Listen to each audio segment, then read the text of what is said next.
Terminator, Dark Fate. Director, Tim Miller. Cast: Linda Hamilton, Arnold Schwarzenegger, Mackenzie Davis, Natalia Reyes, Gabriel Luna.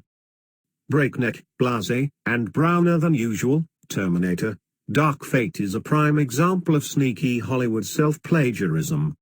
But in all fairness, a rehash was promised, and that is exactly what has been presented. Two trump cards, however, add a necessary dash of freshness to this largely stale sequel, which erases the events of 3 films and a television series, in an attempt to restore the failing franchise to its former glory.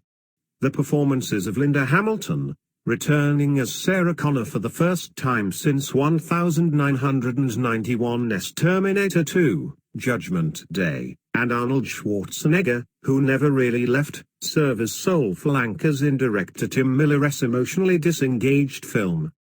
Watch the Terminator, Dark Fate trailer here. The year is 2020, and 2 naked cyborgs with dueling missions have dropped out of the sky in Mexico City. Their target is a young woman named Dani. While a female cyborg played by Mackenzie Davis has been assigned the Kyle Reese role as a protector to Dani, a formidable new Terminator model, the Rev-9, engages them in an unending chase. Aside from the significantly increased presence of Hispanic characters, the plot of Terminator, Dark Fate is essentially an inelegant Frankenstein-esque monster, fashioned out of the elements that made the first 2 films in the series such classics. For all his faults as a filmmaker, James Cameron's screenplays are a lot like the Terminator's, streamlined and without an ounce of fat to slow them down. Dark Fate, despite Cameron's creative inputs, he returns as producer after having vocally endorsed and rejected previous films, has a lot of unnecessary weight. It relies too heavily on large-scale action set pieces to truly let the intimacy of its story sink in. The biblical themes of the first 2 films have mostly been discarded, although a new Messiah is in need of protection. But Miller does a fine job of co-opting Cameron's muscular directing style, his machine-like obsession with efficiency, and the idea of motherhood. This image released by Paramount Pictures shows Linda Hamilton, left, and Arnold Schwarzenegger in Terminator, Dark Fate. This image released by Paramount Pictures shows Linda Hamilton, left, and Arnold Schwarzenegger in Terminator, Dark Fate. AP.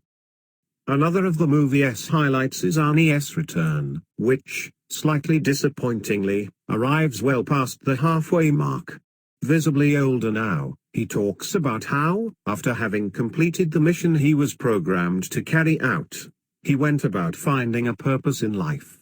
I can't possibly discuss the details of his mission, but the idea of a robot spending decades trying to assimilate into our culture, and developing a conscience, is instantly interesting. The manner in which the film addresses this, however, has the subtlety of a Schwarzenegger punch to the gut. It's equally interesting how, over the years, the Terminator franchise, despite lukewarm audience reception and poor reviews, has shown an almost robotic resilience.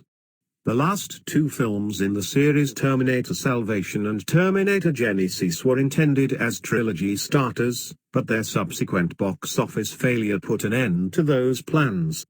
And although at least one of those films had James Cameron's blessings, neither had his creative insights.